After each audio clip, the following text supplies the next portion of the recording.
KTO Radio présente À haute voix, la lecture intégrale des œuvres spirituelles majeures. Aujourd'hui, l'imitation de Jésus-Christ.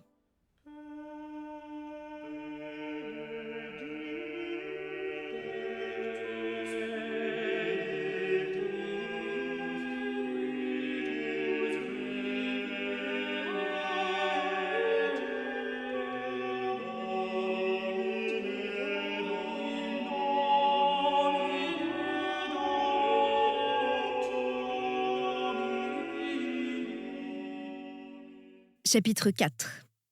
Il faut marcher en présence de Dieu dans la vérité et l'humilité. Mon fils, marchez devant moi dans la vérité et cherchez-moi toujours dans la simplicité de votre cœur. Celui qui marche devant moi dans la vérité ne craindra nulle attaque. La vérité le délivrera des calomnies et des séductions des méchants. Si la vérité vous délivre, vous serez vraiment libre, et peu vous importeront les vains discours des hommes. Seigneur, il est vrai, qu'il me soit fait de grâce selon votre parole. Que votre vérité m'instruise, qu'elle me défende, qu'elle me conserve jusqu'à la fin dans la voie du salut. Qu'elle me délivre de tout désir mauvais, de toute affection déréglée, et je marcherai devant vous dans une grande liberté de cœur. La vérité, c'est moi. Je vous enseignerai ce qui est bon, ce qui m'est agréable. Rappelez-vous vos péchés avec une grande douleur et un profond regret, et ne pensez jamais être quelque chose à cause du bien que vous faites. Car sans la vérité, vous n'êtes qu'un pécheur, sujet à beaucoup de passions et engagé dans leurs liens. De vous-même, vous tendez toujours au néant. Un rien vous ébranle, un rien vous abat, un rien vous trouble et vous décourage. Qu'avez-vous dont vous puissiez vous glorifier ? Et que de motifs, au contraire, pour vous mépriser vous-même, car vous êtes beaucoup plus infirme que vous ne sauriez le comprendre. Que rien de ce que vous faites ne vous paraisse donc quelque chose de grand, mais plutôt qu'à vos yeux, rien ne soit grand, précieux, admirable, élevé, digne d'être estimé, loué, recherché, que ce qui est éternel. Aimez par-dessus toute chose l'éternelle vérité, et n'ayez jamais que du mépris pour votre extrême bassesse. N'appréhendez rien tant, ne blâmez et ne fuyez rien tant que vos péchés et vos vices.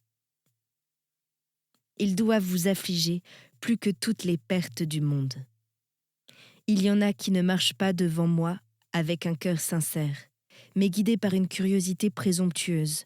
Ils veulent découvrir les secrets et pénétrer les profondeurs de Dieu, tandis qu'ils négligent de s'occuper d'eux-mêmes et de leur salut.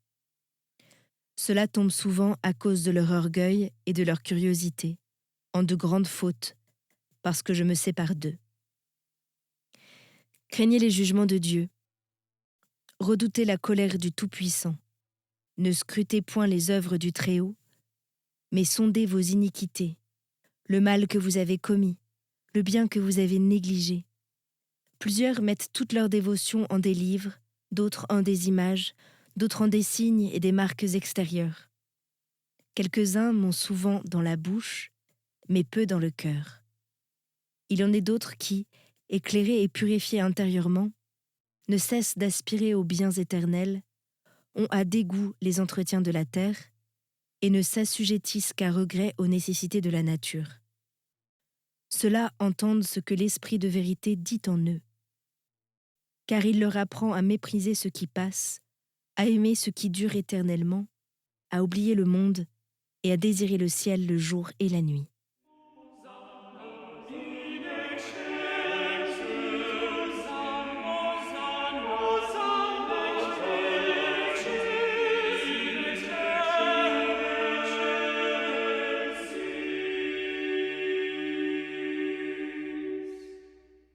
Chapitre 5. Des merveilleux effets de l'amour divin. Je vous bénis, Père céleste, Père de Jésus-Christ mon Seigneur, parce que vous avez daigné vous souvenir de moi, pauvre créature. Ô Père des miséricordes et Dieu de toute consolation, je vous rends grâce de ce que, tout indigne que j'en suis, Vous voulez bien cependant quelquefois me consoler. Je vous bénis à jamais, et je vous glorifie avec votre Fils unique et l'Esprit consolateur dans les siècles des siècles. Ô Seigneur mon Dieu, saint objet de mon amour, quand vous descendrez dans mon cœur, toutes mes entrailles tressailleront de joie. Vous êtes la gloire et la joie de mon cœur. Vous êtes mon espérance et mon refuge au jour de la tribulation. Mais parce que mon amour est encore faible et ma vertu chancelante, j'ai besoin d'être fortifié et consolé par vous. Visitez-moi donc souvent et dirigez-moi par vos divines instructions. Délivrez-moi des passions mauvaises et retranchez de mon cœur toutes ces affections déréglées, afin que, guéri et purifié intérieurement, je devienne propre à vous aimer, fort pour souffrir, ferme pour persévérer. C'est quelque chose de grand que l'amour, et un bien au-dessus de tous les biens. Seul, il rend léger ce qui est pesant, et fait qu'on supporte avec une âme égale toutes les vicissitudes de la vie. Il porte son fardeau sans en sentir le poids, et rend doux ce qu'il y a de plus amer. L'amour de Jésus est généreux. Il fait entreprendre de grandes choses, et il excite toujours à ce qu'il y a de plus parfait. L'amour aspire à s'élever, et ne se laisse arrêter par rien de terrestre. L'amour veut être libre et dégagé de toute affection du monde, afin que ses regards pénètrent jusqu'à Dieu sans obstacle, afin qu'il ne soit ni retardé par les biens, ni abattu par les maux du temps. Rien n'est plus doux que l'amour, rien n'est plus fort, plus élevé, plus étendu, plus délicieux. Il n'est rien de plus parfait ni de meilleur au ciel et sur la terre, parce que l'amour est né de Dieu et qu'il ne peut se reposer qu'en Dieu, au-dessus de toutes les créatures.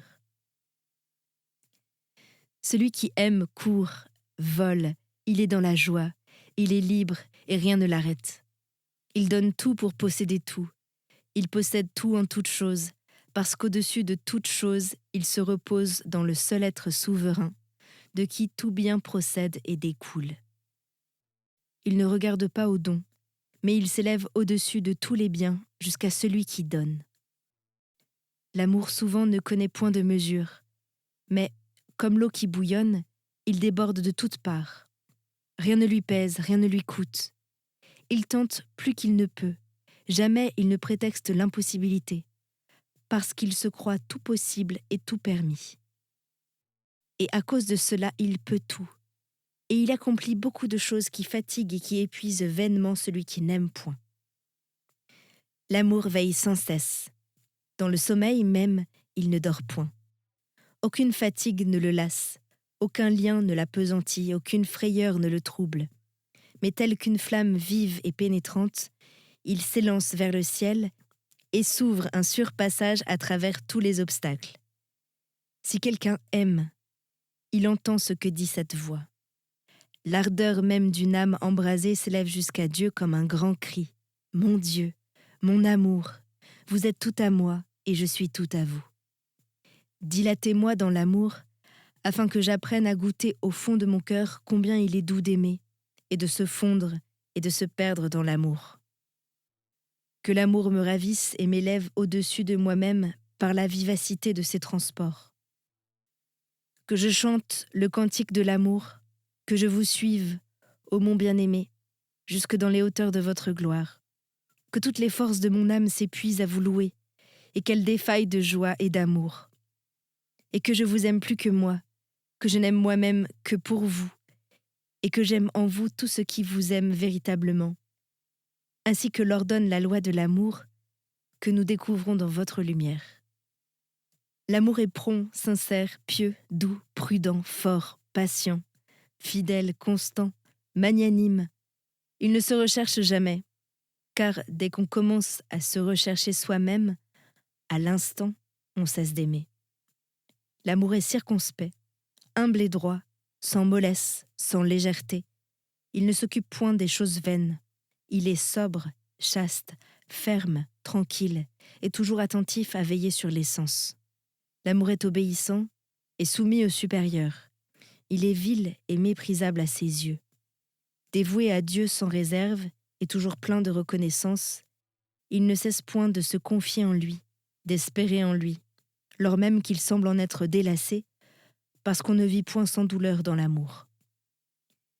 Qui n'est pas prêt à tout s'offrir et à s'abandonner entièrement à la volonté de son bien-aimé, ne sait pas ce que c'est que d'aimer. Il faut que celui qui aime embrasse avec joie tout ce qu'il y a de plus dur et de plus amer pour son bien-aimé, et qu'aucune traverse ne le détache de lui.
Chapitre 6. De l'épreuve du véritable amour. Mon fils, votre amour n'est encore ni assez fort ni assez éclairé. Pourquoi, Seigneur ? Parce qu'à la moindre contrariété, vous laissez là l'œuvre commencée et que vous recherchez trop avidement les consolations. Celui qui aime fortement demeure ferme dans la tentation et ne cède point aux suggestions artificieuses de l'ennemi. Dans le mauvais comme dans le bon succès, son cœur est également à moi. Celui dont l'amour est éclairé considère moins le don de celui qui aime que l'amour de celui qui donne. L'affection le touche plus que le bienfait. Il préfère son bien-aimé à tout ce qu'il reçoit de lui. Celui qui m'aime d'un amour généreux ne se repose pas dans mes dons, mais en moi par-dessus tous mes dons. Ne croyez pas tout perdu cependant, s'il vous arrive de sentir pour moi ou pour mes saints moins d'amour que vous ne voudriez. Cet amour tendre et doux, que vous éprouvez quelquefois, est l'effet de la présence de la grâce et une sorte d'avant-goût de la patrie céleste. Il n'y faut pas chercher trop d'appui, parce qu'il passe comme il est venu. Mais combattre les mouvements déréglés de l'âme et mépriser les sollicitations du démon, c'est un grand sujet de mérite et la marque d'une solide vertu. Ne vous troublez donc point des fantômes, quels qu'ils soient, qui obsèdent votre imagination. Conservez une résolution ferme et une intention droite devant Dieu. Ce n'est point une illusion si quelquefois vous êtes ravi en extase et qu'aussitôt vous retombiez dans les pensées misérables qui occupent d'ordinaire votre cœur. Car vous souffrez alors plus que vous n'agissez. Et tant qu'elles vous déplaisent et que vous y résistez, c'est un mérite et non pas une chute. Sachez que l'antique ennemi s'efforce d'étouffer vos bons désirs et de vous éloigner de tout pieux exercice, du culte des saints, de la méditation de mes douleurs et de la mort, du souvenir si utile de vos péchés, de l'attention à veiller sur votre cœur et du ferme propos d'avancer dans la vertu. Il vous suggère 1000 pensées mauvaises pour vous causer du trouble et de l'ennui, pour vous détourner de la prière et des lectures saintes. Une humble confession lui déplaît, et s'il pouvait, il vous éloignerait tout à fait de la communion. Ne le craignez point, et n'ayez de lui aucune appréhension, quoiqu'il vous tende souvent des pièges pour vous surprendre.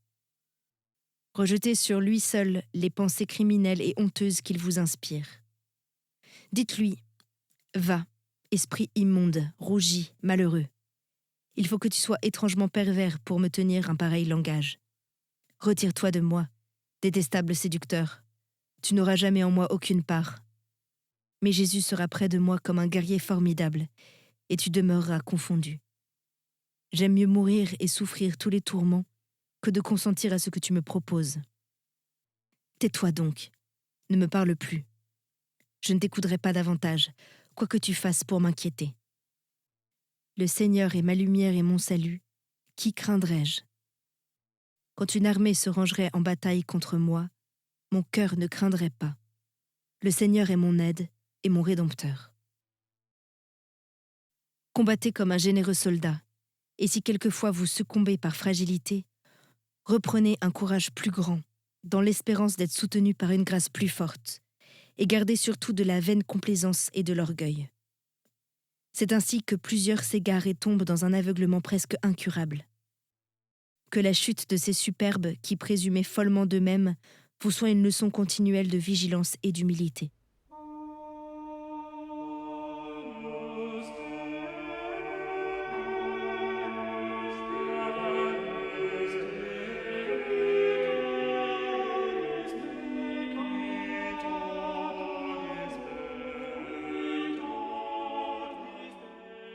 Chapitre 7. Qu'il faut cacher humblement les grâces que Dieu nous fait. Mon fils, lorsque la grâce vous inspire des mouvements de piété, il est meilleur pour vous et plus sûr de tenir cette grâce cachée, de ne vous en point élever, d'en parler peu et de ne pas vous exagérer sa grandeur, mais plutôt de vous mépriser vous-même et de craindre une faveur dont vous êtes indigne. Il ne faut pas s'attacher trop à un sentiment qui bientôt peut se changer en un sentiment contraire. Quand la grâce vous est donnée, songez combien vous êtes pauvre et misérable sans la grâce. Le progrès de la vie spirituelle ne consiste pas seulement à jouir des consolations de la grâce, mais à en supporter la privation avec humilité, avec abnégation, avec patience, de sorte qu'alors on ne se relâche point dans l'exercice de la prière et qu'on n'abandonne aucune de ses pratiques accoutumées. Faites, au contraire, tout ce qui est en vous le mieux que vous pourrez, selon vos lumières, et ne vous négligez pas entièrement vous-même à cause de la sécheresse et de l'angoisse que vous sentez en votre âme. Car il y en a beaucoup qui, au temps de l'épreuve, tombent aussitôt dans l'impatience ou le découragement. Cependant, la voix de l'homme n'est pas toujours en son pouvoir. C'est à Dieu de consoler, et de donner quand il veut, autant qu'il veut, et à qui il veut comme il lui plaît, et non davantage. Des indiscrets se sont perdus par la grâce même de la dévotion, parce qu'ils ont voulu faire plus qu'ils ne pouvaient, ne mesurant point leur faiblesse, mais suivant plutôt l'impétuosité de leur cœur que le jugement de la raison. Et parce qu'ils ont aspiré, dans leur présomption, à un état plus élevé que celui où Dieu les voulait, ils ont promptement perdu la grâce. Ils avaient placé leur demeure dans le ciel, et tout à coup on les a vus pauvres et délaissés dans leur misère, afin que par l'humiliation et le dénuement, ils apprissent à ne plus tenter de s'élever sur leurs propres ailes, mais à se réfugier sous les miennes. Ceux qui sont encore nouveaux et sans expérience dans les voies de Dieu peuvent aisément s'égarer et se briser sur les écueils s'ils ne se laissent conduire par des personnes prudentes. Que s'ils veulent suivre leurs sentiments plutôt que de croire à l'expérience des autres, le résultat leur en sera funeste, si toutefois ils s'obstinent dans leur propre sens. Rarement ceux qui sont sages à leurs yeux se laissent humblement conduire par les autres. Il vaut mieux être humble avec un esprit et des lumières bornées que de posséder des trésors de science et de se complaire en soi-même.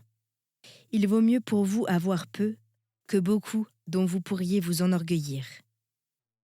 Celui-là manque de prudence, qui se livre tout entier à la joie, oubliant son indigence passée, et cette chaste crainte du Seigneur qui appréhende de perdre la grâce reçue. C'est aussi manquer de vertu que de se laisser aller à un découragement excessif au temps de l'adversité et de l'épreuve, et d'avoir des pensées et des sentiments indignes de la confiance qu'on me doit. Celui qui, durant la paix, a trop de sécurité, se trouve souvent pendant la guerre le plus timide et le plus lâche.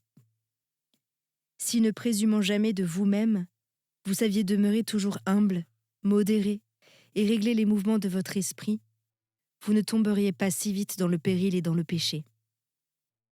C'est une pratique sage que de penser, durant la ferveur, à ce qu'on sera dans la privation de la lumière. Et quand vous en êtes privé, songez qu'elle peut revenir, et que je ne vous l'ai retirée pour un temps qu'en vue de ma gloire et pour exciter votre vigilance.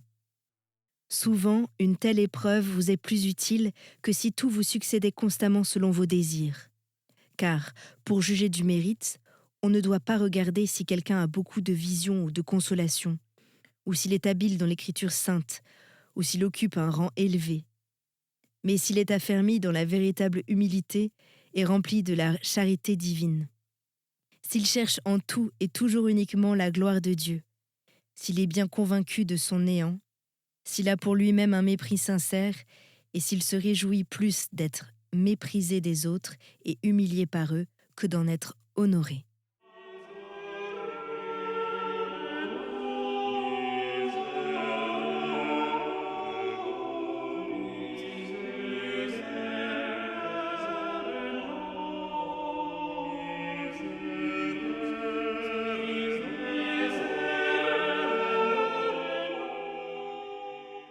Chapitre 8. Qu'il faut s'anéantir soi-même devant Dieu. Je parlerai au Seigneur mon Dieu, bien que je ne sois que cendre et poussière. Si je me crois quelque chose de plus, voilà que vous vous élevez contre moi, et que mes iniquités rendent un témoignage vrai et que je ne puis contredire. Mais si je m'abaisse, si je m'anéantis, si je me dépouille de toute estime pour moi-même et que je rentre dans la poussière dont j'ai été formé, votre grâce s'approchera de moi et votre lumière sera près de mon cœur. Alors tout sentiment d'estime, même le plus léger, que je pourrais concevoir de moi, disparaîtra pour jamais dans l'abîme de mon néant. Là, vous me montrez à moi-même, vous me faites voir ce que je suis, ce que j'ai été, jusqu'où je suis descendu, car je ne suis rien, et je ne le savais pas. Si vous me laissez à moi-même, que suis-je? Rien qu'infirmité. Mais dès que vous jetez un regard sur moi, à l'instant je deviens fort, et je suis rempli d'une joie nouvelle. Et certes, cela me confond d'étonnement que vous me releviez ainsi tout d'un coup, et vous me preniez avec tant de bonté entre vos bras, moi toujours entraîné par mon propre poids vers la terre.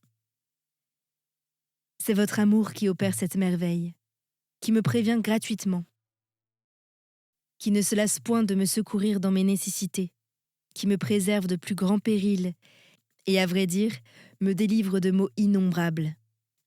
Car je me suis perdu en m'aimant d'un amour déréglé. Mais en ne cherchant que vous, en aimant que vous, je vous ai trouvé, et je me suis trouvé moi-même. Et l'amour m'a fait rentrer plus en avant dans mon néant. Ô Dieu plein de tendresse, vous faites pour moi beaucoup plus que je ne mérite, et plus que je n'oserais espérer et demander.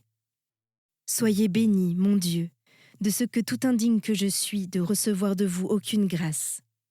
Cependant votre bonté généreuse et infinie ne cesse de faire du bien même aux ingrats, et à ceux qui se sont le plus éloignés de vous.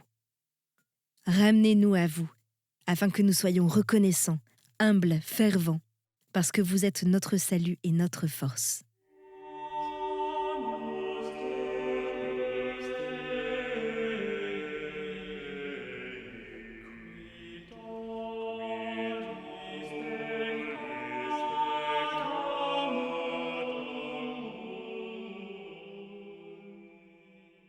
Chapitre 9. Qu'il faut rapporter tout à Dieu comme à notre dernière fin. Mon fils, je dois être votre fin suprême et dernière, si véritablement vous désirez être heureux. Cette vue purifiera vos affections, qui s'abaissent trop souvent jusqu'à vous et aux créatures. Car, si vous vous recherchez en quelque chose, aussitôt, vous tombez dans la langueur et la sécheresse. Rapportez donc principalement tout à moi, parce que c'est moi qui vous ai tout donné. Considérez chaque bien comme découlant du souverain bien, et songez que, dès lors, ils doivent tous remonter à moi comme à leur origine. En moi, comme dans une source intarissable, le petit et le grand, le pauvre et le riche, puisent l'eau vive, et ceux qui me servent volontairement et de cœur recevront grâce sur grâce. Mais celui qui cherchera sa gloire hors de moi ou sa jouissance dans un autre bien que moi, sa joie ne sera ni vraie ni solide, et son cœur, toujours à la gêne, toujours à l'étroit, ne trouvera que des angoisses. Ne vous attribuez donc aucun bien, et n'attribuez à nul homme sa vertu, mais rendez tout à Dieu, sans qui l'homme n'a rien.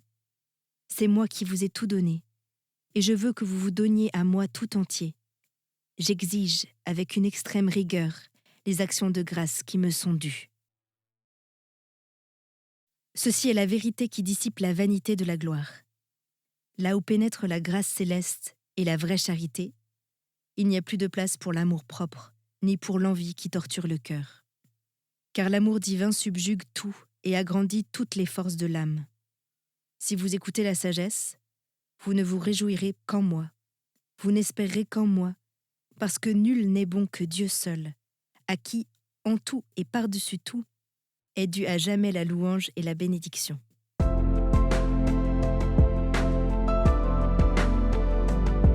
C'était À haute voix, une émission de KTO Radio. Aujourd'hui, l'imitation de Jésus-Christ. Lecture, Anne-Céline Pellarini. Captation et réalisation, Gustave Schlicht et Hachem Driss. Une émission disponible en podcast sur ktoradio.com ou sur l'application KTO Radio.